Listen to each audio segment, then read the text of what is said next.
चलिए सीधे आज के इस विश्लेषण में चलते हैं और एक ऐसे रहस्य से पर्दा उठाते हैं जो सदियों से इतिहासकारों को उलझाए हुए है।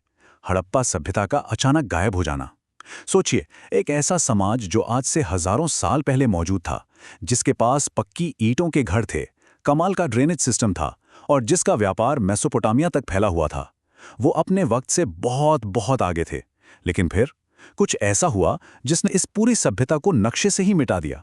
आखिर क्या था वो? आज हम उन्हीं सबूतों और सिद्धांतों को खंगालेंगे जो इस महान समाज के पतन की कहानी कहते हैं। अब सबसे बड़ा सवाल ये उठता है, क्या इस प्राचीन समाज का अंत किसी बाहरी हमले की वजह से हुआ या फिर किसी भयानक प्राकृतिक आपदा ने सब कुछ तबाह कर दिया? जब 19वीं और 20वीं सदी की शुरुआत में पुरातत्वविदों ने पहली बार मोहनजोदाड़ो और हड़प्पा के खंडरों को ढूंढा तो वो बिल्कुल दंग रह गए थे। आमतौर पर इतनी उन्नत सभ्यता धीरे धीरे सदियों में खत्म होती है, लेकिन यहाँ जमीन में दबे जो सुराग मिले ना, वो बिल्कुल अलग ही कहानी बयां कर रहे थे। एक ऐसा शहर जो कभी जिंदगी और व्यापार से गुलजार था, वो अचानक इतना खामोश कैसे हो गया? क्या ये कोई खूनी संघर्ष था या प्रकृति का कोई क्रूर प्रहार? इस ऐतिहासिक अनसुलझे मामले की शुरुआत ही इस समाज के अचानक अंत से होती है। और ध्यान दीजिए, जब हम यहाँ अचानक कहते हैं तो इसका मतलब ऐतिहासिक पैमाने पर है। रोमन साम्राज्य की तरह नहीं, जो सदियों तक धीरे धीरे कमजोर हुआ और बिखरा। हड़प्पा सभ्यता का पतन इसके मुकाबले बहुत तेजी से हुआ। खुदाई में ऐसे स्तर मिले हैं जहां वो शानदार अर्बन प्लानिंग अचानक से टूट-फूट और अव्यवस्था में बदल गई। वो मोहरें जो व्यापार की जान थी, गायब हो गईं। उनकी वो रहस्यमयी लिपि जिसे आज तक कोई पढ़ नहीं सका है, उसका इस्तेमाल बिल्कुल बंद हो गया। बड़े बड़े स्नानागार सूख गए और चौड़ी सड़कें मलबे से भर गईं। ये कोई धीमी गिरावट नहीं थी, ये एकदम से लगाया गया ब्रेक था। और बस यही वो अचानक अंत है जिसने इतिहास के सबसे बड़े विवादों को जन्म दिया है। एक्सपर्ट्स लगातार सुरागों की तलाश में हैं, लेकिन चूंकि हड़प्पा की लिपि को अभी तक पढ़ा नहीं जा सका है, इसलिए कोई लिखित रिकॉर्ड मौजूद नहीं है जो बता सके कि उस वक्त आखिर चल क्या रहा था। हमें पूरी तरह से भौतिक सबूतों पर निर्भर रहना पड़ता है, जैसे टूटे हुए बर्तन, इमारतों के खंडर और कंकाल। और देखिए, जब ठोस सबूतों की कमी होती है ना, तभी अलग अलग सिद्धांतों और बहसों का जन्म होता है। इन्हीं बातों ने विद्वानों को अलग अलग खेमों में बांट दिया है और हर पक्ष अपने तर्कों से ये साबित करने में जुटा है कि उन आखिरी दिनों में सच में क्या हुआ था। इस रहस्य के कारणों की जांच करते हुए एक बेहद विवादित नजरिया सामने आता है जो इंसानी पहलू पर फोकस करता है। यह सिद्धांत यह प्रस्तावित करता है कि शायद हड़प्पा के लोगों को प्रकृति ने नहीं, बल्कि दूसरे इंसानों ने तबाह किया था। यह विचार 20वीं सदी के मध्य में काफी ज्यादा चर्चा में आया। उस वक्त के कुछ विद्वानों ने खुदाई में मिले उन कंकालों का अध्ययन किया जो सड़कों या घरों में बिखरे पड़े थे, और उन्होंने यह निष्कर्ष निकाला कि शायद ये किसी बड़े पैमाने पर हुए नरसंहार का नतीजा था। उन्होंने ऐसी कल्पना की कि उत्तर पश्चिम से युद्ध रथों और नए हथियारों से लैस लोग आए और उन्होंने इस शांत व्यापार केंद्रित समाज को रौंद कर रख दिया। यहीं से जन्म होता है आर्य आक्रमण सिद्धांत का। ये एक ऐसी ऐतिहासिक परिकल्पना है जो बताती है कि मध्य एशिया से एक बाहरी समूह, जिन्हें आर्य कहा गया, उन्होंने इस उपमहाद्वीप में आकर हड़प्पा के शहरों को तहस नहस कर दिया। एक लंबे वक्त तक ये थ्योरी इतिहास की किताबों का मुख्य हिस्सा रही, लेकिन यहाँ ये समझना काफी जरूरी है कि नए पुरातात्विक और जेनेटिक रिसर्च इस सिद्धांत पर बहुत बड़े सवाल खड़े करते हैं। आज के कई विद्वानों का मानना है कि किसी बड़े आक्रमण का कोई ठोस सबूत नहीं है, और जिन कंकालों को नरसंहार का सबूत माना जा रहा था, वो शायद किसी बीमारी या महामारी से मरी हुई आबादी के थे। फिर भी इस पूरे ऐतिहासिक विवाद को समझने के लिए एक सिद्धांत के रूप में इसके बारे में जानना बेहद जरूरी है।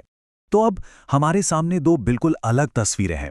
एक तरफ है इंसानी टकराव की कहानी, हथियारों का शोर, बाहरी लोगों का आना और एक शांत सभ्यता का हिंसक अंत। और दूसरी तरफ एक ऐसी ताकत का जिक्र है जो किसी भी इंसान या सेना से लाख गुना बड़ी है। वो है खुद प्रकृति। ये बात अपने आप में बड़ी हैरान करने वाली है कि एक ही इतिहास को दो इतने अलग चश्मों से देखा जा सकता है। जब हम मानव निर्मित खतरे के इस पहलू से थोड़ा आगे बढ़ते हैं तो हमारा ध्यान उस दूसरे बड़े कारण की तरफ जाता है जो बड़े से बड़े समाज को घुटनों पर ला सकता है, हमारा पर्यावरण। इंसानी हमले के सिद्धांतों से हटकर आज के कई प्रमुख पुरातत्वविद और वैज्ञानिक एक बिल्कुल अलग ही दिशा में इशारा करते हैं।